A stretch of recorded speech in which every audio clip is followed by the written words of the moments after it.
Allahumma salli ala Sayyidina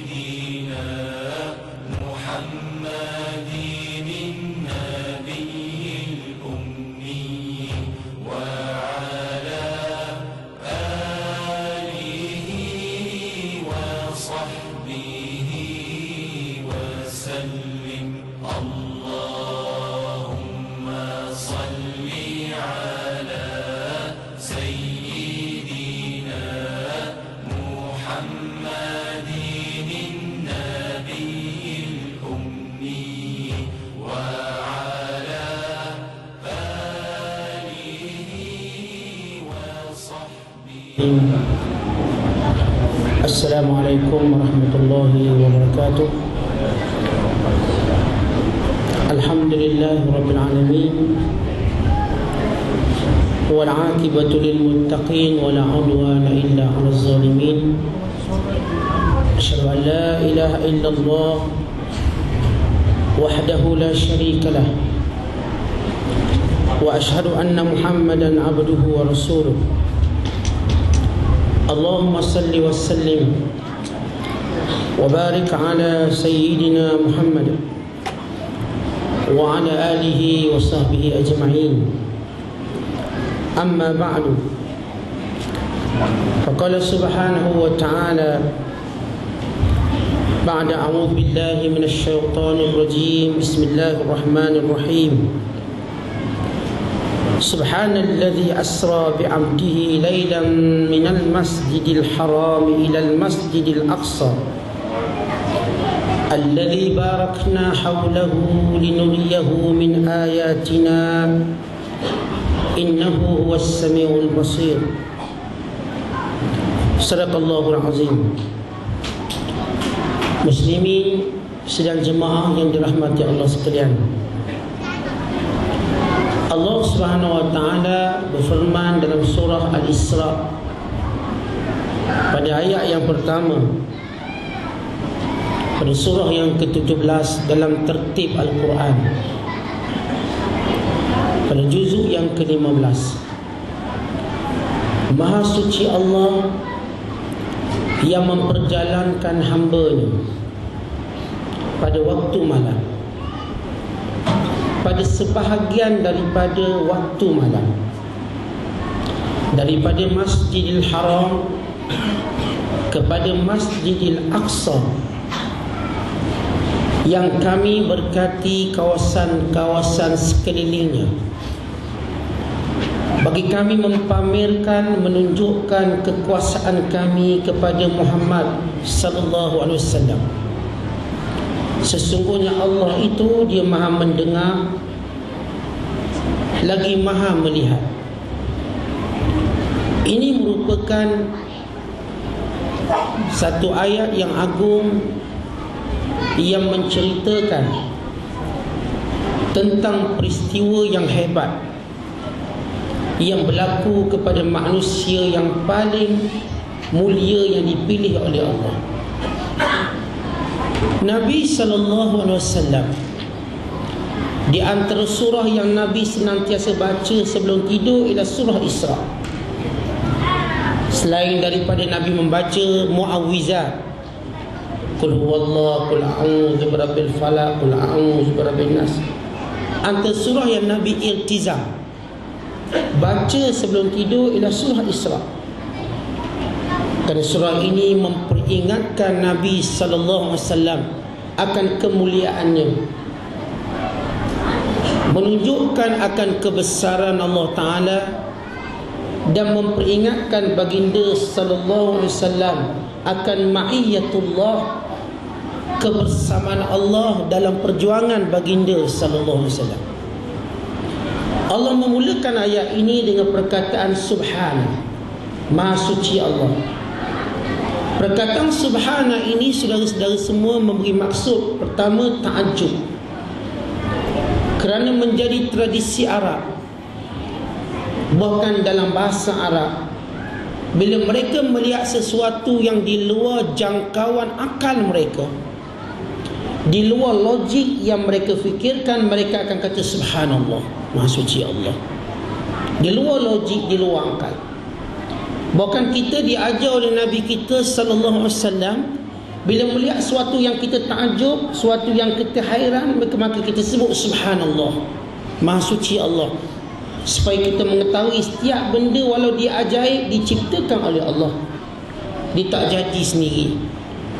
Yang kedua, perkataan subhana memberi maksud ialah penyucian kepada Allah daripada segala sifat kekurangan dan sifat perbandingan dengan kuasa manusia.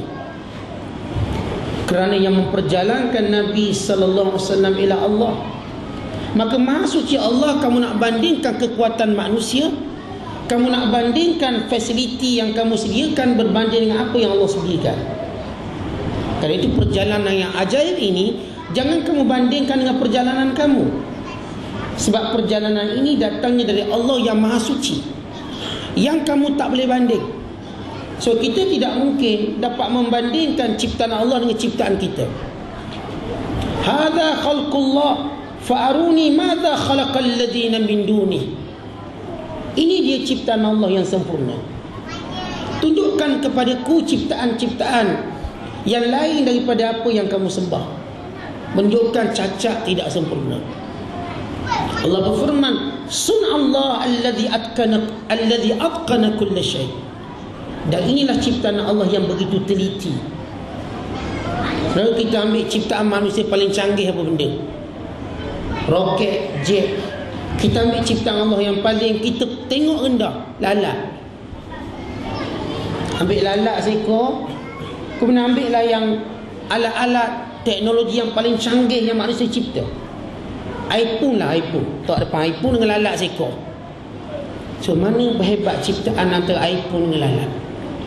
Lihat lalat yang kecil, yang sebab lalat ni saudara-saudara semua, bagaimana manusia dapat manfaat yang banyak. Kerana lalat, bagaimana bau busuk dihilangkan, dikurangkan daripada kehidupan manusia. Sebab lalat berlakunya proses pelupusan, penghancuran bangkai-bangkai atas bumi ni. Tengok seekor lalat, tengok mata dia yang cukup hebat, tengok terbang dia. Dia punya kelajuannya lebih laju daripada supersonik. Kelajuan lalat kalau diukur lebih laju pada supersonik. Lihat lalat terbangnya luar biasa, hebat pada helikopter. Dia boleh singgah naik, singgah naik. Mana ada jet berjuang boleh macam tu, singgah naik, nak naik esok pula boleh naik. Dan mendarat hari ni, barangkali minggu depan baru boleh naik. Maintenance ni tinggi.